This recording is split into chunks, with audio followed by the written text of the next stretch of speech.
안녕하세요. 안녕하세요. 자, 오늘은 이제 식사요법 시간이고요. 식사요법 같은 경우에는 영양사 시험 중에서 최근에 그 과목수가 이제 좀 많은 과목에 해당이 되는 메인 과목에 해당이 되는데 영양학도 있고요. 그 다음에 식사요법도 있고, 그 다음 식품학하고 조리원리도 있고요. 그 다음에 단독 과목으로 이제 좀 많은 것 중에 단체급식 이러한 과목들이 있게 되는데, 과거에는 학생들께서 이제 수험생들이 시험을 보실 때 이번에는 유난히 영양학이 어려웠어, 이번에는 식품학이 좀 많이 어렵더라, 이번에는 단체급식이 많이 어려웠어 라고 하는데, 최근에 시험 경향에서 그 수험생 분들께서 가장 어려워하는 과목이 식사요법이에요.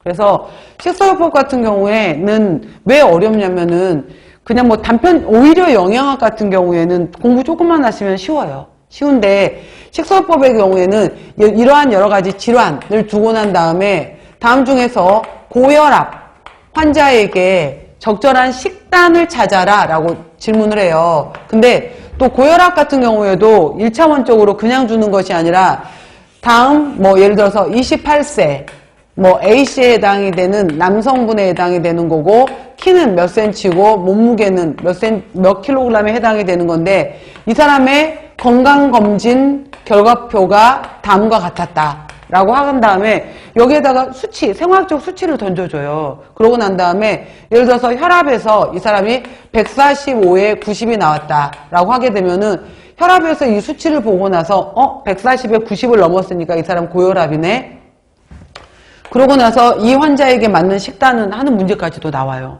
그러다 보니까 1차원적으로 공부를 하시게 되면은 식사요법은 좀 많이 어렵습니다. 근데 이제 우리 수업 시간에 여러분들께서 충분히 같이 공부하시면서 이런 문제가 나왔을 때 이 문제의 포인트는 이렇다라고 해서 제가 설명드릴 거예요. 그래서 첫 번째 시간 조리 원리 때 먼저 시작했었을 때도 여러분들께 부탁드렸던 내용이긴 하지만은 수업 시간에 강의 내용을 정말 충실하게 잘 이해를 하셨으면 좋겠어요. 그때 포인트에 해당이 되는 거. 그리고 식사요법 같은 경우에는 1교시 문제로 해서 자, 영양학하고 생화학이 섞여서 나오면서 60번까지로 끝나요. 그러면은 자, 2교시 문제 같은 경우에는 61번부터 74번까지 73번 정도까지 해당이 되는 문제가 바로 이제 영양교육 문제가 나와요. 영양교육 문제가 나오고요. 그 다음 74번부터 해서 끝까지 120번까지 해서 나오게 돼서 1교시 문제가 120문항이 나오게 되는데, 여기 문제에 이제 식사요법도 들어가게 되고요. 중간중간에 각 질환, 아까 제가 고혈압은 140에 90이 넘었다, LDL 콜레스테롤은 160이 넘을 때다 이렇게 해서 판정과 관련된 영양 판정 문제들이 있어요. 그 다음에 여기 호흡기계 질환에서의 우리 몸의 호흡은 이렇다, 그 다음 뭐 위에서의 기능은 이렇다 관련된 내용들로 해서 대사 질환과 관련된 생리학 문제가 있어요. 그래서 이러한 문제들로 해서 대략 46문제 정도에 해당이 되는 문제들이 나오게 돼요. 46문제. 그래서 여기가 74번 정도까지 나오고요.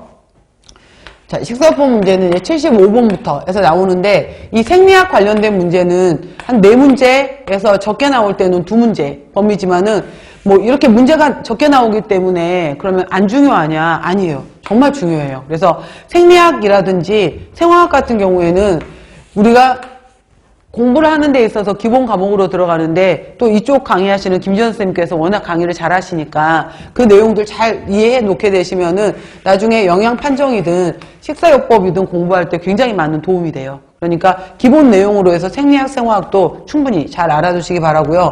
자, 식사요법은 이렇게 해서 섞여 있고 문제 비중이 굉장히 커요. 그래서 식사요법 수업 잘 해보도록 할게요.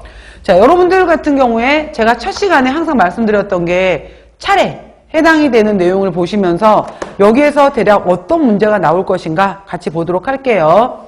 자, 오늘 들어갈 내용인데요. 식사요법의 개요 부분에서 5문제에서 6문제 많아요. 위장관 질환에서 5문제, 간, 담낭, 췌장 질환에서 3문제에서 4문제, 체중 조절 영양 관리 부분에서 3문제, 4문제. 당뇨에서 5문제, 6문제. 심혈관 질환에서 5문제. 신장 질환 5문제. 빈혈 2문제. 암 2문제. 그 다음에 알레르기를 비롯한 면역, 수술, 화상, 호흡기 질환에서 3문제에서 4문제. 신경계 및 골격계 질환. 여기에는 뭐 통풍도 있고 골다공증도 있어요. 1문제, 2문제. 선천성 대사장애 및 내분비 조절장애 1문제에서 2문제. 이렇게 해서 비중이 굉장히 크고 7장 보시면 신장